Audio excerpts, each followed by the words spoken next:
Shri doctor B Chakravani, ഇത് എനിക്ക് തോന്നുന്നു ഈ മേഖലയിൽ നിൽക്കുന്ന ഒരാളുടെ അദ്ദേഹത്തിൻ്റെ ബിസിനസ്സും നിരവധി പേരുടെ തൊഴിലുമായി ബന്ധപ്പെട്ട ഒരു ആശങ്കയായിരിക്കും. പക്ഷേ ഇത് എനിക്ക് തോന്നുന്നത് ഒരു എക്സ്ക്യൂസായിട്ടാണ്. കാരണം ഇത് നിലനിൽക്കണം, മറ്റൊരു ആൾട്ടർനേറ്റീവിലേക്ക് പോകരുത് എന്ന ഒരു വാശിയായി അദ്ദേഹം പറഞ്ഞാൽ എനിക്ക് തോന്നി. വേണമെങ്കിൽ അദ്ദേഹത്തിന് തിരുത്തിയാൽ ഞാൻ മാറാം. പക്ഷേ എനിക്ക് തോന്നിയത് അങ്ങനെയാണ്. അപ്പോൾ ഇത്രയേറെ മനുഷ്യരുടെ ജീവിത പ്രശ്നവും ജീവൻ്റെ പ്രശ്നം ഇങ്ങനെ ലഘൂകരിച്ച് നമുക്ക് കാണാനാകുന്ന ഒന്നാണോ? അദ്ദേഹത്തെ തിരുത്തേണ്ടതുണ്ടോ സിയാദ് റഷീദിനെ? അത് അല്ല എന്നുള്ളത് താങ്കളുടെ ചോദ്യത്തിൽ തന്നെ വളരെ ക്ലിയറാണ്.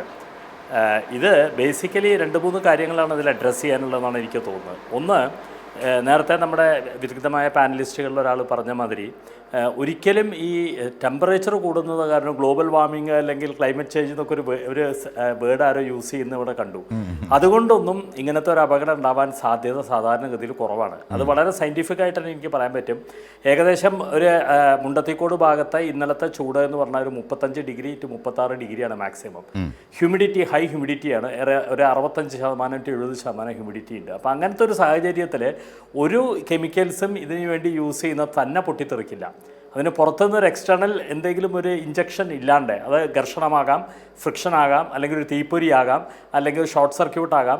ഈ രണ്ട് മെറ്റൽ പാർട്ട് തമ്മിൽ കൂട്ടിമുട്ടുന്ന ഘർഷണം മതി, ആ ഫ്രിക്ഷൻ മതി, ഒരുപക്ഷെ തീപ്പൊരി ഉണ്ടായിക്കൂടെ? മതി. അത് എക്സ്റ്റേണൽ എന്ന് ഞാൻ പറഞ്ഞത്. അത് അങ്ങനെ വെറുതെ ഇരിക്കുമ്പോൾ പൊട്ടൊന്നുമില്ല. അതിനൊരു എക്സ്റ്റേണൽ എന്തൊരു ഫോഴ്സിങ് വേണം.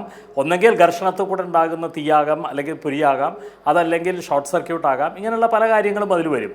പിന്നെ ഇത് നേരത്തെ പറഞ്ഞൊരു പോയിൻ്റാണ്, ഈ എല്ലാ കെമിക്കൽസും അതാത് അളവുകളിലാണോ യൂസ് ചെയ്യുന്നതെന്ന് ചോദിച്ചാൽ പലപ്പോഴും അത് ആവണം എന്ന് നിർബന്ധമൊന്നുമില്ല. കാരണം നമുക്ക് അതിനെ പറ്റിയിട്ട് യാതൊരു ധാരണയില്ല അവിടെ എന്താ നടക്കുന്നതെന്ന്. അലൗഡ് ആയിട്ടുള്ള കെമിക്കൽസ് യൂസ് ചെയ്യുന്ന പാരി തന്നെ എക്സോതെർമിക് ആയിട്ടുള്ള പല കെമിക്കൽസും ഈ പൊട്ടുന്നതിൻ്റെ രൂക്ഷത കൂട്ടാൻ വേണ്ടി യൂസ് ചെയ്യാമെന്നാണ് കെമിസ്ട്രി അറിയുന്ന ആർക്കും അറിയുന്നത്. അവർ യൂസ് ചെയ്യുന്നുണ്ടെന്നുള്ളത് ഞാൻ പറയുന്നില്ല, പക്ഷേ യൂസ് ചെയ്യാനുള്ള എല്ലാ സാധ്യതകളുമുണ്ട്. അങ്ങനത്തെ കെമിക്കൽസ്, ഫോർ എക്സാമ്പിൾ പൊട്ടാസ്യം ക്ലോറൈഡ്സും ബാക്കി പലതൊക്കെ മിക്സ് ചെയ്ത്, സൾഫറൊക്കെ മിക്സ് ചെയ്തിട്ട് ഇതിൻ്റെ ഇൻറ്റൻസിറ്റി കൂട്ടാൻ വേണ്ടി യൂസ് ചെയ്യുകയാണെങ്കിൽ അത് എക്സോതെർമിക് റിയാക്ഷൻ സാധാരണഗതിയിൽ നമ്മുടെ ആംബിയൻ ടെമ്പറേച്ചറിൽ തന്നെ ചെറിയൊരു ഇഗ്നേഷൻ ഉണ്ടെങ്കിൽ അത് കൂടുതൽ സ്ഫോടനാത്മകമാകാനുള്ള സാധ്യതയുണ്ട്. അപ്പോൾ അവിടെ എന്താണ് സംഭവിച്ചിരിക്കുന്നത് എന്നുള്ളത് നമുക്ക് വ്യക്തമാകണമെങ്കിൽ ഈ റിപ്പോർട്ടുകൾ വ്യക്തമാകുമോ എന്ന് പോലും നമുക്ക് ഉറപ്പില്ല. കാരണം അത് കംപ്ലീറ്റ്ലി അവിടെ നാമാവിശേഷമായി ഒരു 2-3 മണിക്കൂർ ആർക്കും അങ്ങോട്ട് അടുത്തേക്ക് ചെല്ലാൻ പറ്റാത്തൊരു സിറ്റുവേഷൻ ആയിരുന്നു എന്നാണ് നമ്മൾ മനസ്സിലാക്കുന്നത്. മൂന്നാമത്തെ ഒരു കാര്യം ഇവിടെ വളരെ പ്രസക്തമായിട്ടുള്ള കാര്യമാണ്, സീസണലാണ് ഈ വർക്ക് മുഴുവൻ. ഈ വർക്ക് സീസണൽ എന്ന് പറയുമ്പോൾ തന്നെ ഇതിൽ ജോലി ചെയ്യുന്ന അന്നത്തെ അഷ്ടിക്ക് വേണ്ടി ജോലി ചെയ്യുന്ന തൊഴിലാളികൾ ഒന്നും ഇതിൽ എക്സ്പേർട്ട് ആയിക്കൊള്ളുന്നില്ല എല്ലാവരും. അപ്പോൾ അവർക്ക് എത്രത്തോളം ഈ സുരക്ഷാ മാനദണ്ഡങ്ങൾ ലൈസൻസി പാലിക്കുന്നുണ്ടെങ്കിൽ പോലും അത് എത്രത്തോളം ആ വർക്കേഴ്സിലേക്ക് എത്തിക്കാൻ അവർക്ക് പറ്റുന്നുണ്ട് എന്നുള്ളത് ഒരു ഗ്രേ ഏരിയ തന്നെയാണ്. അത് നമ്മൾ കണ്ടറിയേണ്ട ഒരു കാര്യമാണ്.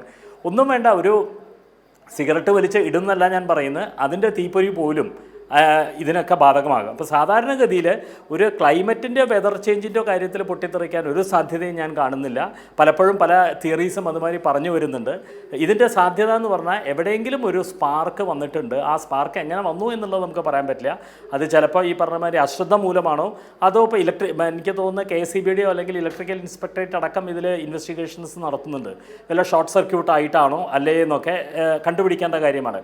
ഇതിനൊക്കെ ഉപരിയായിട്ട് എൻ്റെ സുഹൃത്ത് ഇവിടെ പറയുന്നത് കേട്ടു, ഇത് ആചാരങ്ങളോട് ബന്ധപ്പെട്ടാണത്. അത് കംപ്ലീറ്റ്ലി നെഗേറ്റ് ചെയ്യേണ്ട ഒരു സ്റ്റേറ്റ്മെൻറ്റാണ്. അങ്ങനെയാണെന്നുണ്ടെങ്കിൽ ശ്രീനാരായണ ഗുരു പറഞ്ഞൊരു സ്റ്റേറ്റ്മെൻറ്റ് ഇവിടെ കോട്ട് ചെയ്തു, കരി വേണ്ട കരിവീരൻ വേണ്ടെന്ന്. ഇത് രണ്ടും അപകടകാരികളാണ്. ഈ ഒരു ചരിത്രം, ഈ ആചാരം നമുക്ക് എത്ര കൊല്ലമായിട്ടാണ് ഉണ്ടായിരിക്കുന്നത്? ഒരു 100-150 വർഷത്തിൻ്റെ പുറകോട്ട് പോയി കഴിഞ്ഞിട്ടുണ്ടെങ്കിൽ ഒരമ്പലങ്ങളും ഉത്സവങ്ങളോടനുബന്ധിച്ച് ആനെഴുന്നള്ളിപ്പില്ല, ഒരമ്പലങ്ങളിലും ഉത്സവങ്ങളോടനുബന്ധിച്ച് കരിമരുന്ന് പ്രയോഗമില്ല.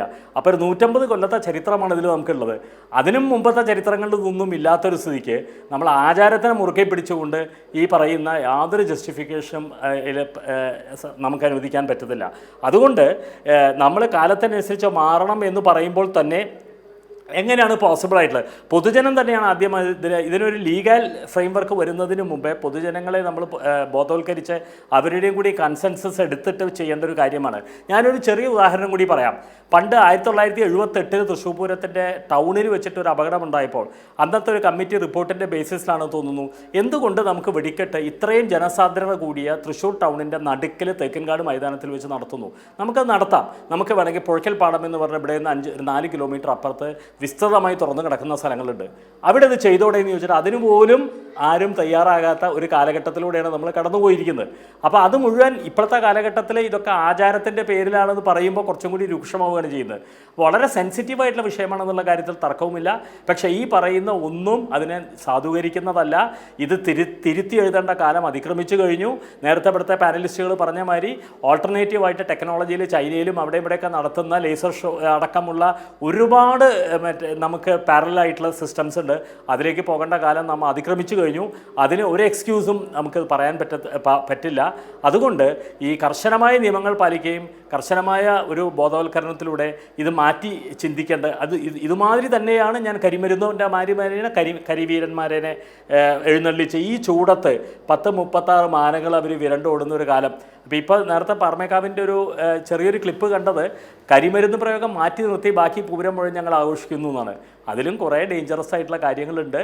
അപ്പോൾ പൊതുജനം അത് ചിന്തിച്ചിട്ട് വളരെ സെൻസിറ്റീവാണെന്ന് ഞാൻ അഗെയിൻ പറയുന്നു. ചിന്തിച്ചിട്ട് പ്രത്യേകിച്ച് ഈ പൂരങ്ങളെയൊക്കെ സ്നേഹിക്കുന്ന മലയാളി, അതിലും പ്രത്യേകിച്ച് തൃശ്ശൂരുകാർ പൂരത്തിൻ്റെ ഒരു ഹര ഉൾക്കൊള്ളുന്നവരാണ്. പക്ഷേ താങ്കളൊരു തൃശ്ശൂരുകാരൻ കൂടിയാണ്. അപ്പോൾ താങ്കൾ മുമ്പോട്ട് വെക്കുന്ന ഒരു നിർദ്ദേശത്തെ ആ അർത്ഥത്തിൽ തന്നെ കാണുന്നത്